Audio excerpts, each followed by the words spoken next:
Well, hey there, folks. You got some records that need cleaning? Well, of course you do. Every record should be cleaned before you play it, which is why you need a record cleaner that won't break the budget. And for that, I urge you to turn towards the Groove Washer. Groove Washer is the best record cleaning bang for the buck, with vinyl kits starting at $15 and bundles like the big Groove Washer bundle that will sort you out for years. GrooveWasher.com has record cleaners for every level of the vinyl hobbyist and collectors. Whether you're a vinyl novice or mega nerd, head over to GrooveWasher.com, and guess what? Here's a 10% off coupon for anything at GrooveWasher.com. Enter promo code VinylGuide10 at GrooveWasher.com and bask in the fact that you did well, son. You did well. That's GrooveWasher.com, promo code VinylGuide10. That's the Groove Washer, proud to be made in the USA. And with that, please enjoy today's episode of The Vinyl Guide. Hey there, this is John Doe, and you're listening to The Vinyl Guy on The Vinyl Guide. Oh my goodness. Do you listen to and collect vinyl records? Well, you're in luck. Welcome to The Vinyl Guide, the podcast made for record nerds like yourself.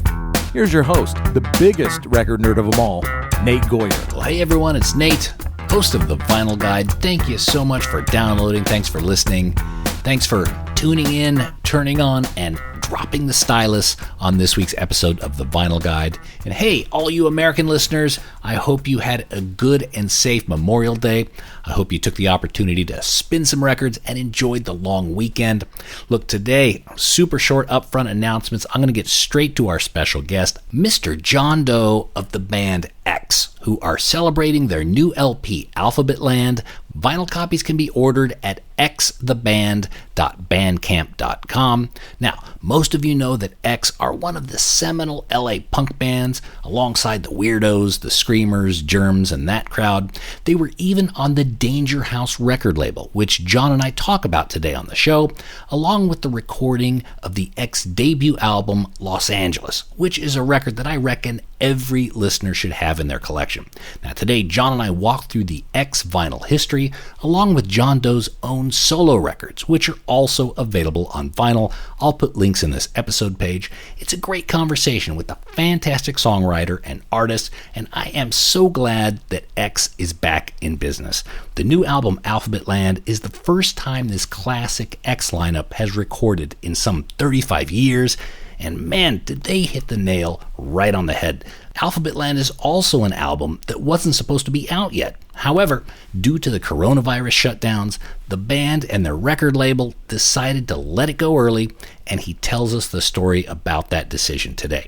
And look, I, for one, am glad they made that decision. I've been enjoying Alphabetland the last couple of weeks. It's very refreshing and very much welcome with all the things that are happening in the world today.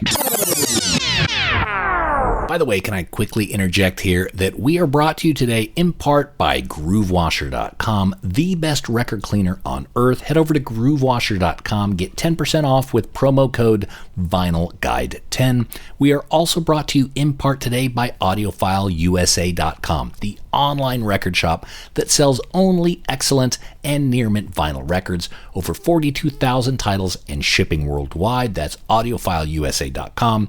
And finally, we're also brought to you in part by Seams Easy Record Jacket Repair Strips. Fix your record jacket seam splits with the Seams Easy strips, available at seamseasy.com. And by the way, if you enjoy this episode with John Doe, check out these other episodes of The Vinyl Guide, including episode 184 featuring Glenn Matlock of Sex Pistols, talking all about the early days with the Pistols, the recordings, the vinyl, and more. That's episode 184 of The Vinyl Guide. Episode 145 with Chuck Dukowski of Black Flag and SST Records. Episode 107 with Jake Burns of Stiff Little Fingers discussing the punk scene in Ireland during the Troubles. Episode 104 with Bad Religion and Circle Jerks guitarist Greg Hetson. Episode 39 featuring Tesco V of the Meatmen and Touch and Go Records. And most recently, episode 209 with Waddy of The Exploited. And episode 223 with Minutemen and Stooges bass player Mike Watt. Plus heaps more at thevinylguide.com, Spotify, Apple Podcasts, or wherever you get these goddamn things. Alrighty, enough of the chit-chat. Let's talk about the history of X, from Dangerhouse to Fat Possum, from Los Angeles to Alphabetland, featuring our special guest, Mr. John Doe.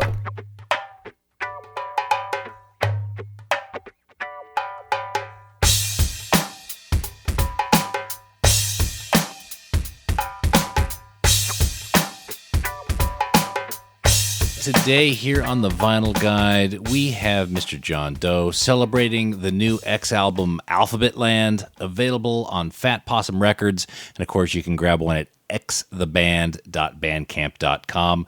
John, I'm really excited about this new album. I've been listening to it the past few days, a great record. And I understand that it wasn't even supposed to be out right now, but much later in the year. Is that right? Yes, that's true. It was supposed to be late August, early September. Mm-hmm. And I don't know, 2 weeks after we mastered it, Fat Possum got in touch with us and said, "We don't know. Nobody knows. What the hell?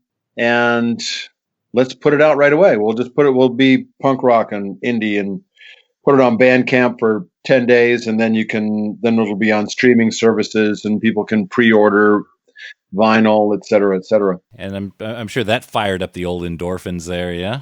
It took us about 5 minutes to say yes. You say, first your head like spins around a couple times, like Linda Blair and the Exorcist, and then you go like, "Fuck yeah!" You mean we don't have to wait? Because that's always a frustration. You finish something and then you got to wait for all the, BS mechanisms to get in place and blah, blah, blah, blah. It's like, do it. Everyone's waited 35 years for the album, and now all of a sudden it gets sped up and the decision's made in 5 minutes to release it right away. Well, yeah. I mean, there's a lot of precedent for that, with people just like dropping records, Radiohead and Beyonce and, crap like that. And it felt good to be in the company of Fiona Apple. She's cool. Yeah, I mean, why not? Oh, and the plan seemed to have worked. I mean, I think you guys sold out of vinyl in the first few hours or something crazy like that. Oh, they made some collector's item colored vinyl. Mm-hmm. No, that was like 15 minutes, but it was only 500 copies. I mean, geez, if you can't do that, what can you do? But yeah, it's cool. They did like 3 colors for collectors from the record company, and then they did another color for all the indie record stores. And yeah, it's people like collecting stuff, and I'm for it. What do you think of the popularity of vinyl coming back over the last few years? Did that surprise you at all? No, because I prefer that. It is a weird thing though, because you do have to master things specifically for vinyl, mm-hmm. and some mastering labs and mastering engineers won't do that, and that's bullshit. Because I've done it both ways, and if you don't do a specific mastering for vinyl, it's actually worse than a CD, because you've got kind of like a challenging medium of the vinyl disc and stuff like that, and a record needle and all that crap. So if you don't adjust for that, you have to find somebody who's done it and who's older and understands it. But yeah, I love it because I love from when I was a kid. But yeah, I don't get too nostalgic about it. If any way that you can listen to it, it's cool. Well, look, I don't have a vinyl copy of the new album yet. I've been listening to it on my earbuds, but I can't wait to hear it in a proper stereo system in a controlled environment when I could actually sit down in front of some big speakers and enjoy it. Yes. Well, I haven't listened to it on vinyl either. We're still waiting for test pressing. So. Oh, okay. Supposedly in late August or middle of August, they're going to be sending them out. No one was prepared for it. No one's expecting the. Oh, man, I mean, it's hard. And I'm consider myself incredibly fortunate that I don't have to rely on a weekly paycheck or rely on a weekly gig down at the honky tonk. But man, it's my heart goes out for people that have that, and I'm just consider myself really fortunate, and I hope that people like us that can hang on for a little while do to flatten the curve, and also are a little bit more grateful for what we got, when this is moves into its next phase. Yeah, well, so I'm in Australia, and the discipline that the population has had here has been really impressive. And we've now got to the point to where I think in the whole country right now, as of today, 98 deaths. So we're still holding below 100. And so they're starting to now kind of open things up, and everyone's been on their best behavior. So I certainly hope that the U.S. or certainly big parts of the U.S. can kind of work it out, and it's not going to be as bad as everyone feared. Oh, you're so hopeful. I love it. I could put that out there. Not going to happen. Sorry, Nate. Don't tell me what to do. I'm an American, damn it. My president said it's okay, so shut up. You're taking away my freedom from keeping me from Chipotle. Yeah, no shit. Ay. People. So, I know. Let's talk records. I know. Look, I'm an introvert. This is a disaster perfectly made for me. So, yeah, I know. So what were the records of your youth? When you were young, what were the records that you had in your collection? Well, I'm of an age that I was like in grade school when the British invasion and like the second wave of rock and roll happened. So my first record was Yardbirds record, 45 of For Your Love. And I rode home on my bicycle and unfortunately wrecked on my bike, and the record cracked. Oh. But being the sort of ancient technology that it was, you could just sort of click it back together. So there would be a little pop as that crack went by. Right. Played fine. It was no big deal. No, okay, all right. Yeah. And so that was the record. What you saved up? You knew you were going to get when you went to the store. You heard it on the radio, and you said, "I got to get me one of these." Yes. Oh. But the first record that I wanted, and I tried to convince my mother to buy for me, was "Lonely Teardrops" by Jackie Wilson. And she thought it was just, he doesn't really want that, and I was like, no, really, I want that. So I felt good about that. But it's just being of a certain age, and people have nostalgic feelings about that stuff, whether it's Kiss or something, some other not as good band. Garth Brooks. my sweetheart, who's a bit younger than I am, she remembers her first concert was going to see Garth. She comes from Texas. Was going to see Garth Brooks in a mall parking lot, and there were like 3,000 people there or something like that. That's very Texas. Yeah. Were there some records that you remember that had a really strong impact on you as a kid? Even the music that made you think, "Wow, this is something I want to do." Well, the ones that had impact were folk records, because again, this is in the like late 50s, early 60s. For some reason, a murderer like Leadbelly was deemed appropriate for children to listen to, and I was really I wanted to be Leadbelly. I still do, in some ways. Without the police record, yeah. Well, no, I'd rather not have that. I'd rather not have killed somebody. But if that goes with the territory, that's the way it goes. That is a well you could draw on, yeah. Yeah. So yeah,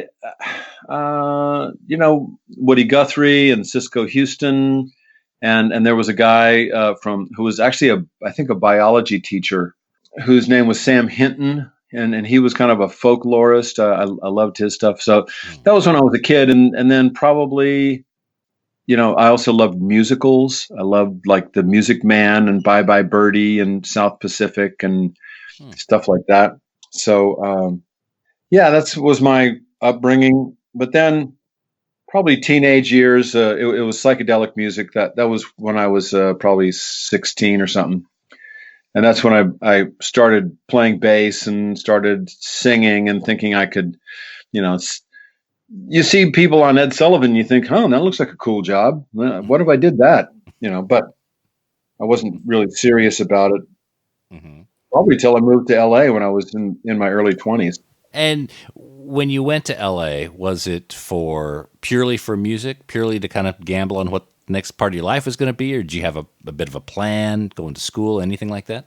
No, I'd already finished school, and I wanted to be in music, and I wanted to get the hell out of Baltimore, even though Baltimore was really instrumental in my love for like bohemian existence.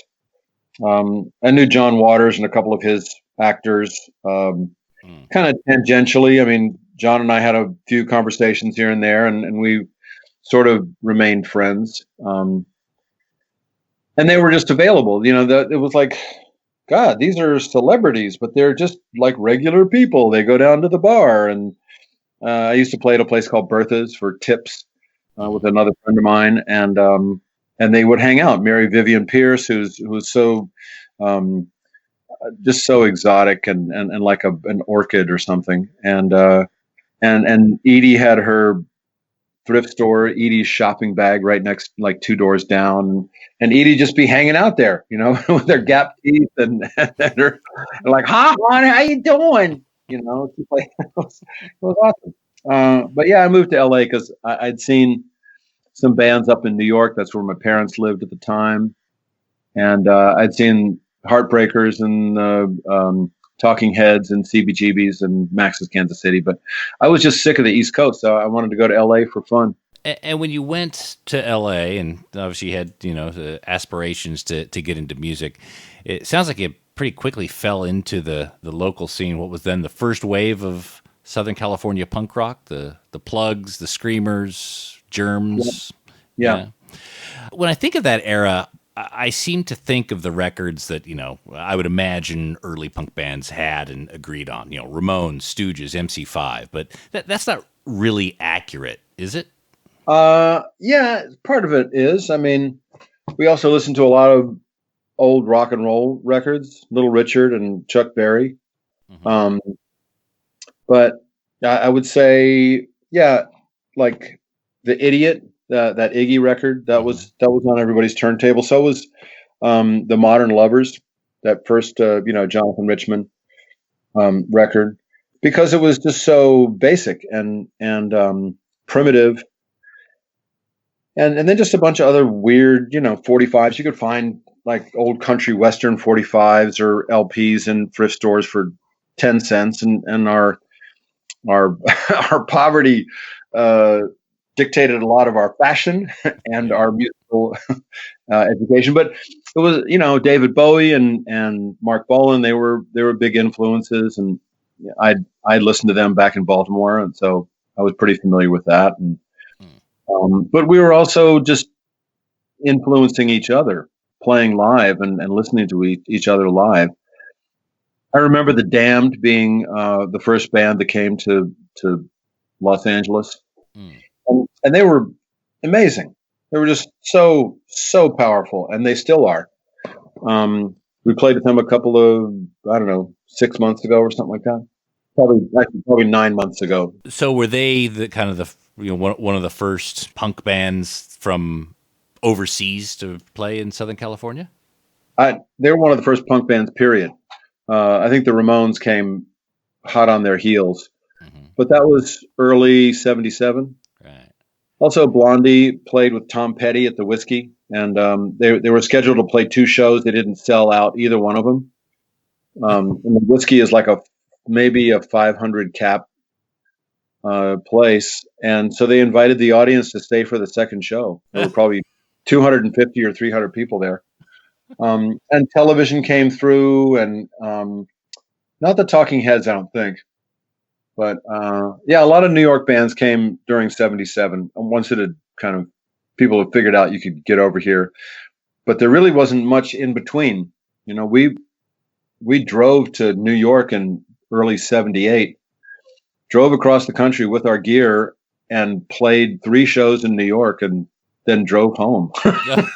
Insane, because we didn't know. There was no play. There was no like network. It was like, I don't know, where do you play in Chicago? No fucking idea. So you got connected with David Brown and Pat Garrett, who founded the Dangerhouse label. I always picture again that time as being incredibly creative, and the Dangerhouse record label and its eclecticism really seems to me to be proof of that. How did Dangerhouse operate? or not operate? Yeah.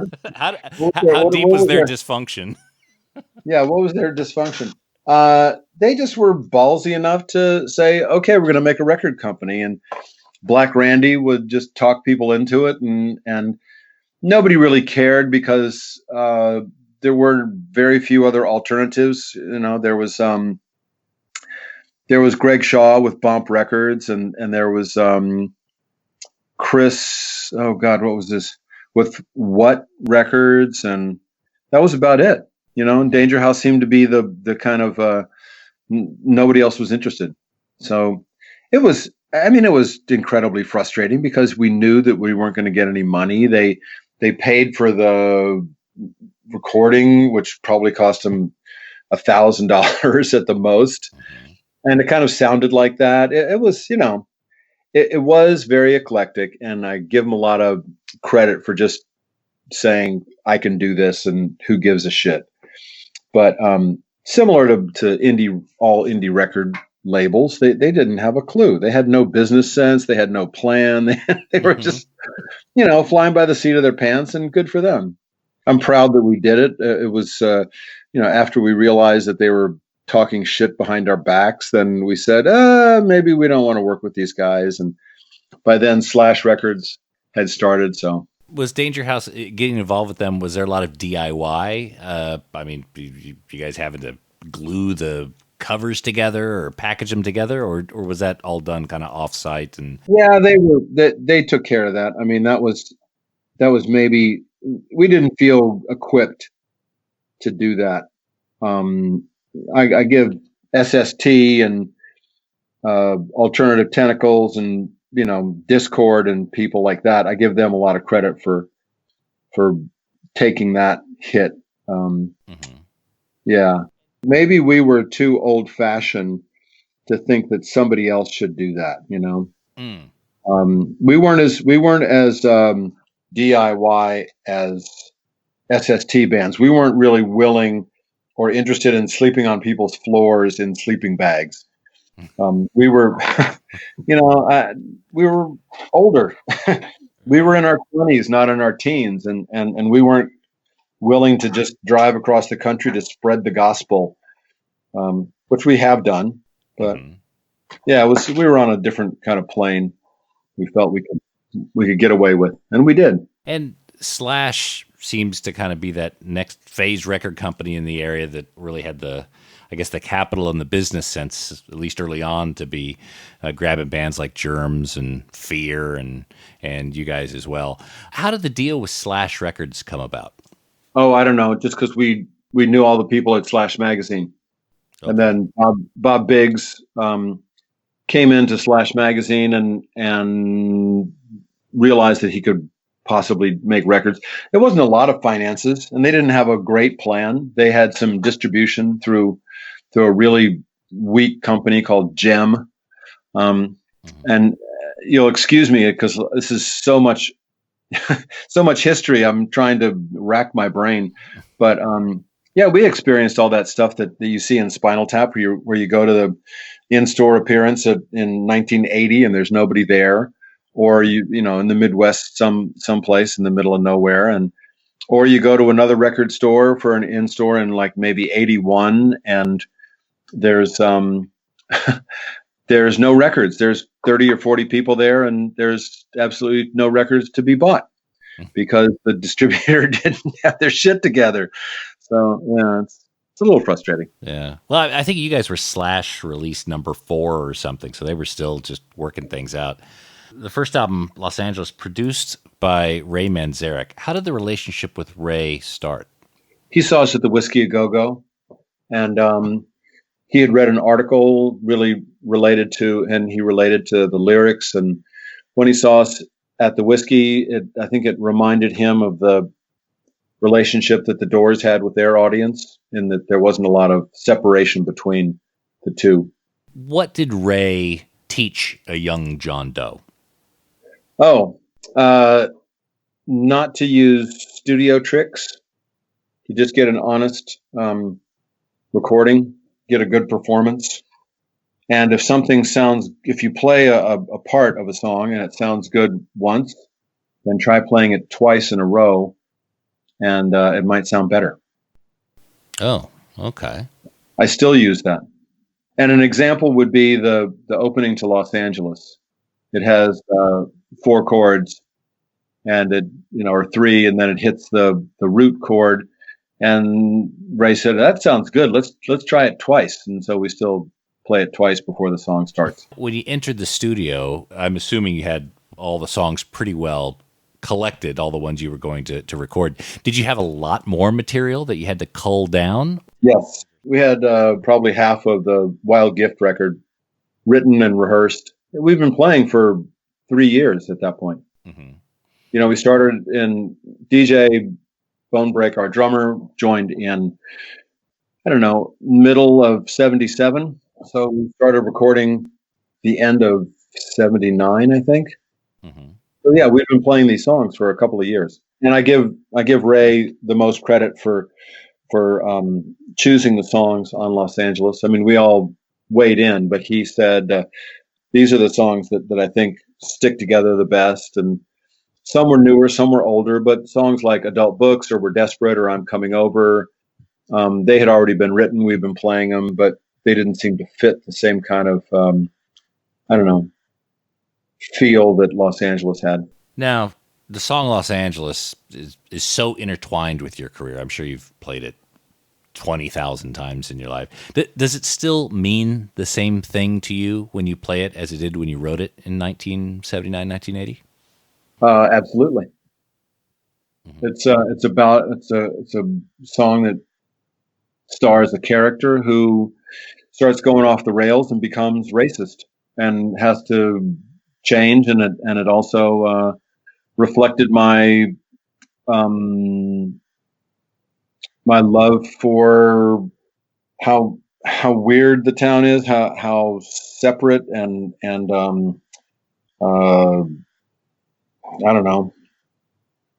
separated it is. Mm-hmm.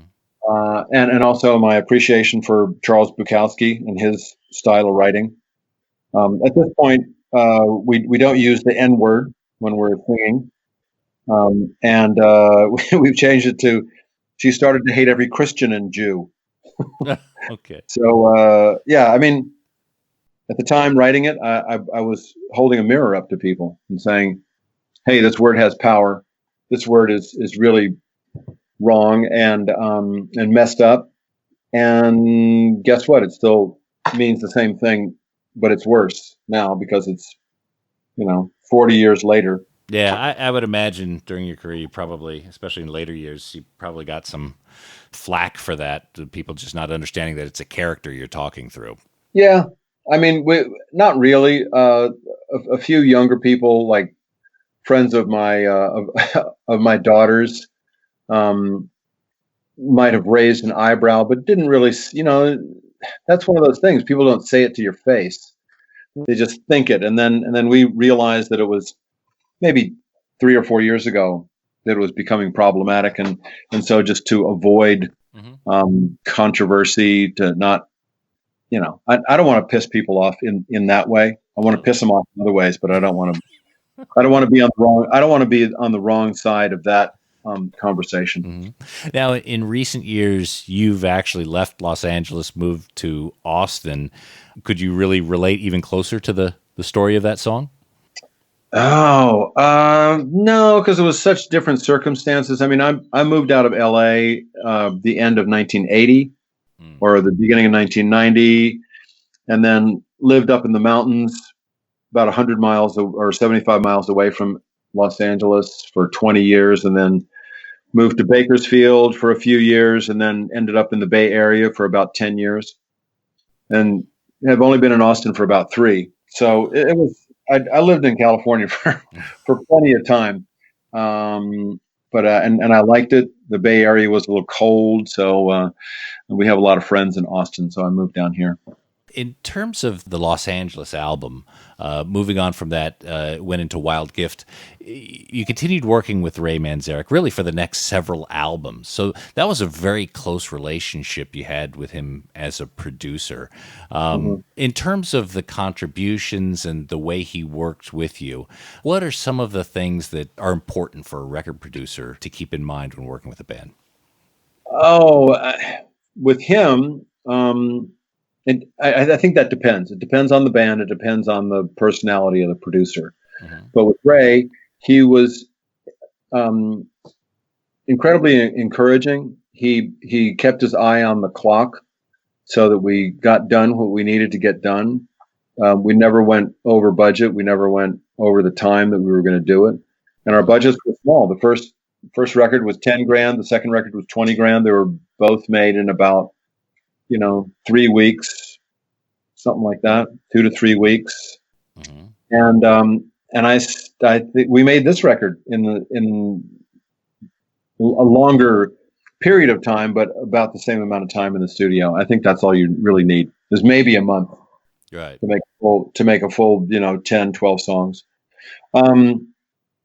And he just got great performances. He said, just try it again. And I don't know, just experiment with it. And he, he had a lot of uncapped thinking. He was open to things, but kept you moving in a direction that you already were moving. He didn't try to reinvent something to prove that he was doing his job. And that's something that I've seen producers do. And that's I've even done it. And that's kind of bullshit. Don't fix it if it isn't broken. Now in Alphabetland, you worked with Rob Schnapf. Yes. This is the first time I believe the band has done that. Was it difficult bringing someone new into the fold? That's one of the reasons that it took us so long to make a record, or to get things in place so that Maxine and I were willing to put the time and effort into beginning to write the songs. Rob actually mixed X live in South America, which was some recordings that we made with Pearl Jam when we toured with them.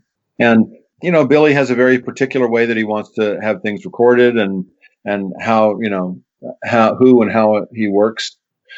And I mean, we do too, but Billy keeps us honest in that way, and we respect his opinion, even though we may disagree.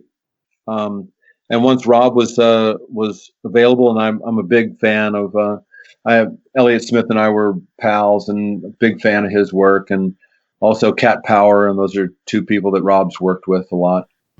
And so we started out by recording 3 old songs and 1 new song in February of 2019. And when those sounded like us, and we figured, well, we know these older songs, we've never really recorded them, so let's refresh our memories and bring them up to date, but not mess with them too much. And then when we got a new song and they were all mixed, and we thought, well, what the hell? This sounds just like us. This sounds good. Let's go for it. So probably April of 2019, Maxine and I started working more diligently on writing the songs. Okay. Did you have it in your minds at one point you would record another album? I mean, it's been a while since the last one. I mean, how long has this been in the planning? Well, the last record we put out was 27 years ago, and that wasn't with Billy. Right. This is 35 years since we recorded a record with Billy. Maxine was pushing for us to record probably 6 or 7 years ago, maybe even when we were touring with Pearl Jam in 2012. But we just couldn't figure it out. We couldn't figure out who to work with and how it would be released. And then when Fat Possum came along to re-release the first 4 records, because we had reclaimed the masters, then we thought, okay, there's one thing. And then Rob Schnapf came along. Okay, there's another thing. And then you don't really have any. You've run out of excuses. So yeah, I don't know if there was a grand plan, but Maxine has been the champion of getting us back in the studio. It sounds like having a new album was important to her. I think it was important to all of us once we realized that we could do it. Mm-hmm. And I didn't actually understand what kind of a record we were making until I got the SoundCloud file of it and could play it from beginning to end. And then I realized, oh shit, this is good. And I'm glad that I didn't write any real slow songs. It just moves along, and that's something that our fans and people that don't know us can use right now. It's something that's can allow you to jump around the living room if you want to do that. And even though the lyrics have some weight to them, the music is still very upbeat and pretty catchy. It's fun, it's sharp, it's to the point. It's under 30 minutes. Right. In terms of the album, is there a theme or a narrative for Alphabetland? There's no high concept. It's not a rock opera. However, our current situation has reverse engineered the theme. And there are themes that we've talked about in the past. It's a culture or a country or a person that's on the edge. It's people in a moment of crisis, and talking about subjects that are timely. And that was, I think, one of the things that Fat Possum and we agreed on that it should be released now, because of and it's unintentional.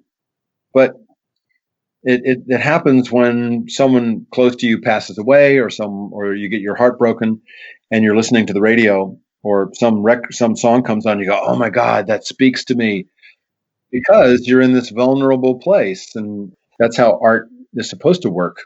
It's supposed to open you up and make you, more human, and we're having a little bit of a spillover benefit from our current situation. Yeah. I wish it wasn't, but we'll take it. It's a good time for this record to come out. I've certainly enjoyed it. Were you happily surprised at how well it's been received? Yeah, sure. I mean, you never know, and I don't read reviews. People tell me, oh, this is good and that's good, and they said something, and because I've learned my lesson. Yeah, it's great. It's you feel validated. You feel as though your work hasn't been in vain. And for me, the main reason to make something is so people get enjoyment, maybe some enlightenment, or they feel something they thought in the past, or they felt in the past, and they go, yeah, that's the way I would have said it if I did. So everyone's happy at this point with the reception. Do you think this is now going to be a potential open door to more work with X? The dam has been broken, Nate. I guess. I mean, like we did, so yep. Why not? But it's a little bit like when you go to a city that you haven't played in a while, and you just finish the gig, and then every time, before you leave, someone goes, so when are you coming back? It's like, I don't know. We just got here, man. So we just played. So, but yeah, it was really rewarding. It wasn't easy. And, because staying in that intuitive place when you're making a record is one of the hardest things to do. Don't let your mind, and maybe this is something that Ray taught us, don't let your brain overrule your heart and your intuition, because an intuitive decision is always better than some logical decision. But I guess in terms of, it's been so long, there had to have been some nerves and some uncertainty going into it that has now been vindicated.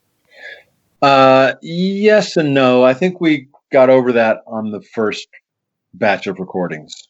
We did 4 songs at the beginning, and then did a few, did the rest of them afterward. Having said that, it was since we're different people, at this point, the difference was that I got over my ego. And so if some chords didn't work on a verse, I'd just try to find some other ones. Or Billy would suggest to leave out one of the chords, and DJ would play a drum beat that would lead us in another direction. And so it was a lot more collaborative, which we worked out mostly in the rehearsal room, not in the recording studio, because you're on the clock there.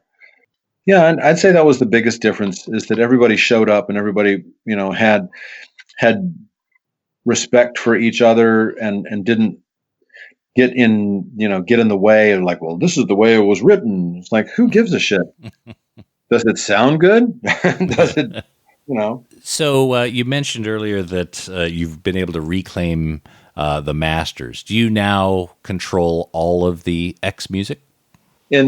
In the process of, it's a 25-year, it has to be released for 25 years, and then you can reclaim it.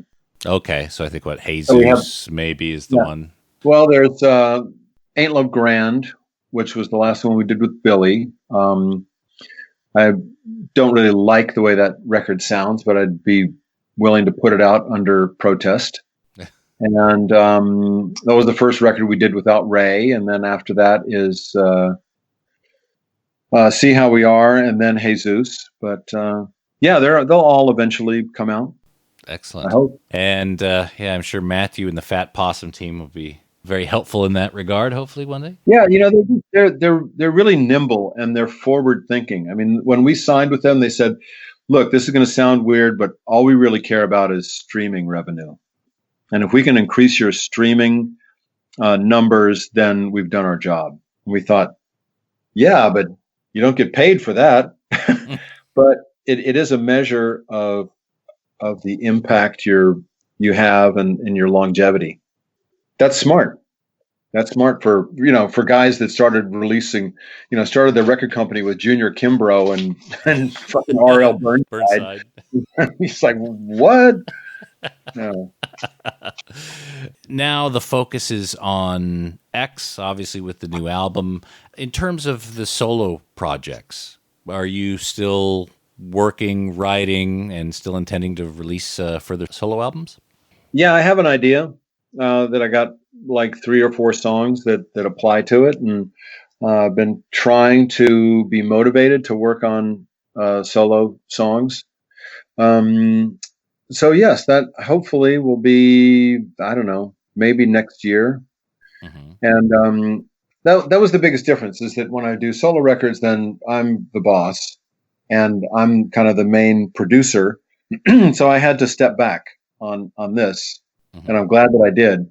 On the X record, I had to step back because I probably would have added more bits and pieces and frills and, stuff like, oh, let's put something in there during the chorus. Let's put a counter melody and let's do this and let's do that. But Rob and Billy were and DJ to an extent were adamant about keeping it economical and just letting the space, allowing the main tracks to have as much weight as they could. And that's, less is more, and be economical. And is that a strange position for you to be in, of letting go of a lot of that and being part of a team more so than an individual? Yeah. I mean, when I work on solo stuff, or if I'm producing somebody else's record, I allow everyone who's been cast to make their contribution. I rarely tell people what to play. Mm-hmm. It's just kind of filling in spaces. But yes, I have learned to check my ego and to step back, especially when you're equal parts. But yeah, I think it's a waste of time to play with someone and not take or not allow them to contribute the reason that you got them there. What's the point? Yeah. They're there to express their greatness. So yeah, you'd be a fool not to let them do it. Yeah, you'd be surprised. I mean, I've seen that happen, but Yeah, it was. I think that's why we got the record that we did on Alphabetland. And yeah, the other thing that came along the last 5 years was the two books on LA punk rock, and I'm very happy that those are out and kind of set the record straight as far as like who, how, and why. And for LA punk rock, the first book was from say 77 to 82, and then the second book was 82 to 87. So it covers 10 years of kind of indie music in LA, and it's the story that I could find people to tell and tell myself. So there's room for other people and other books, but I'm glad that at least that's down there and in libraries and things like that. Yeah, I really liked how you had different people write different chapters, so it wasn't just one view being stamped across the book. So I couldn't tell the story of what it's like for women to play an equal role. I couldn't tell the story of what it's like for people from East LA to come into this punk rock Hollywood scene. I couldn't tell a lot of those stories, but I could be the narrator and give those other writers a topic that they were expert in and let them tell that story. Exactly like being part of the band. Yeah, I'm a good collaborator. I like working with people. So I'm glad you brought up the books, John, because I'm about to tell everyone that they can go over to The John Doe. That's the with two E's, thejohndoe.com. You can get John's books there. You've also got some vinyl up there. There's the Westerner LP, A Year in the Wilderness LP. There's also the Best of John Doe This Far. That is a 2-album set, and I believe the records are free shipping within the U.S., so even you could still practice your social distancing and everything. Do the right thing, and the records and the music will come to you. Also, I'm sure most of you guys already know X has a new album, Alphabetland. It's great. It is available at Fat Possum Records. Grab a vinyl copy, order one. They have several pressings, several colors, several variants, and they are constantly selling out. So if you get a chance to grab one, do it. You can go to xtheband.bandcamp.com. And John, thanks again for really all you do. Thanks again for thinking of us and releasing this album early at a time that we really sorely needed it. And Godspeed to you, man. Long may you run. Thank you very much, Nate. And you can also get them from your indie record store, or you can order the books from your indie bookstore. And please try to support your venues that are closed, and take care of yourselves. And we'll see you hopefully in the near future.